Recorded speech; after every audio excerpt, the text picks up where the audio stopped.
জয় তারা। আমি শ্রীদেব আচার্য আর আপনারা দেখছেন অ্যাস্ট্রো জ্যোতিষ ইউটিউব চ্যানেল। আমি এই চ্যানেলে নিয়মিত জ্যোতিষ, তন্ত্র, হস্তরেখা, সংখ্যাতত্ত্ব, কালাজাদু, রেইকি, টোটকা, জন্মছক বিচারের বিভিন্ন ভিডিও দিয়ে থাকি।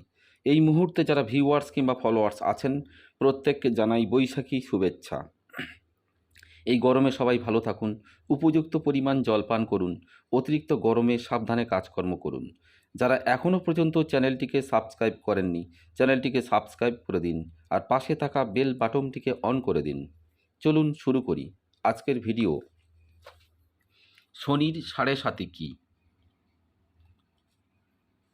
শনির সাড়ে সাতি জ্যোতিষ শাস্ত্র মতে শনি যখন রাশির দ্বাদশ ভাব, জন্মরাশি ভাব এবং দ্বিতীয়ায় স্থিত থাকে তখন শনির সাড়ে সাতি হয়।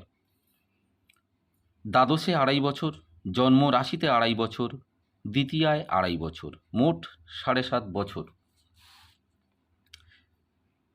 এবার জেনে নিন শনির সাড়ে সাতির প্রভাবে কি ঘটে। প্রতি 2.5 বৎসর পর পর শনি স্থান পরিবর্তন ঘটায়।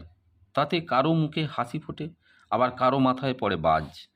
যুগ যুগ ধরে লোকমুখে প্রচারিত শনি হচ্ছে অসত্যের কারক।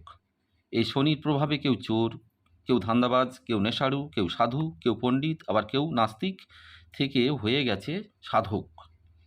জ্যোতিষ পণ্ডিতগণেরা বলেছেন শনির বর্ণ নীল। ঘন নীল বর্ণকে দূর থেকে কালো দেখায়। যাদের জন্মকালীন ছকে শনি অশুভ থাকে তারা শনির সাড়ে সাতিতে সমাজের কালো পাপে ডুবে যায়। আবার শনিকে উজ্জ্বল অবস্থায় দেখতে স্বচ্ছ নীল বর্ণ। এই নীল বর্ণ হচ্ছে জ্ঞানের প্রতীক। যাদের জন্মকালে শনি কিঞ্চিত হলেও শুভ স্থানে থাকে তারা শনির সাড়ে সাতিতে, শনির দশায় ও শনির অন্তর্দশায় ভোগ ছেড়ে ত্যাগের পথ ধরে। তাদের মধ্যে জ্ঞান লাভের আকাঙ্ক্ষা জেগে ওঠে। তারা কোনো একটি বিষয় নিয়ে অধ্যবসায় শুরু করে ধীরে ধীরে সেই শাস্ত্রে নিজেকে ডুবিয়ে দেয়। একদিন সে ওই শাস্ত্রে পণ্ডিত হয়ে ওঠেন। আবার অনেকে আধ্যাত্মিক সাধনার পথে ডুব দেন। তবে দেখা গেছে কালীকুলের বেশিরভাগ মানুষ কালী বা দশমহাবিদ্যার যে কোনো একটি বিদ্যায় পারদর্শী হয়ে ওঠেন। তারা একদিন উন্নত সাধক হয়ে মানব মঙ্গলের কাজে রত হন। তবে জন্মগত দোষ তো পরিবর্তন করা যায় না। অনেকে ক্ষণিকের জন্য সৎ আবরণের পোশাক পরে নিল, কিছুদিন জ্ঞানের আলোয় এলো, পণ্ডিত ব্যক্তির সঙ্গ লাভে কিছুদিন সৎকর্মে নিযুক্ত হলো, কিন্তু মনের অসুর ভাব যাবে কোথায়? জার্সি কালো পড়লে তো আর ভিতরটাতে পাল্টানো যায় না। স্বচ্ছ নীল জার্সি ময়লায় কালো হতে থাকলো, মন আবার কালিমায় ভরে উঠল। সৎ ব্যক্তির লোভের হাতছানিতে ডুবে যেতে থাকলো। নেশা আর অসৎ পথে জীবিকা আবার বেছে নিল, শুধু ধারা পরিবর্তন ঘটল। সাধুর পোশাকে চোর বা ডাকাত প্রতিষ্ঠিত হলো। সাধুর বেশে ভণ্ড সেজে কিছু ব্যক্তিকে প্রতারিত করতে থাকলো।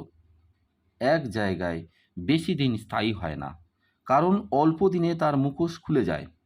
তাই হেলায় সেথায় বিভিন্ন নামে ঘুরে বেড়াতে থাকলো। তারপর একদিন পরিণামে কি ঘটল? কঙ্কালসার দেহ নিয়ে কোনো এক পথের ধারে ভবলীলা সাঙ্গ হলো। তখন তার পাশে কেউ থাকল না, পুত্র পরিজন, না তার সময়ের অসময়ের বন্ধু। সবই শনির কৃপা। তিনি সাধারণকে ইস্পাত করতে চান, কিন্তু আমরা মানুষ জাতি বড়ই ধূর্ত ও বড় লোভী। তাই অনেকে শনিকেই বুড়ো আঙুল দেখাই। তিনি তো গ্রহরাজ, সহ্য করবেন কেন? যার যেমন কর্ম তাকে তো তেমনই ফল দেবেনই। আজকের ভিডিও এখানে শেষ করলাম। যদি আপনাদের ভিডিওটি ভালো লাগে তাহলে বেশি বেশি লাইক, শেয়ার ও সাবস্ক্রাইব করবেন। নমস্কার।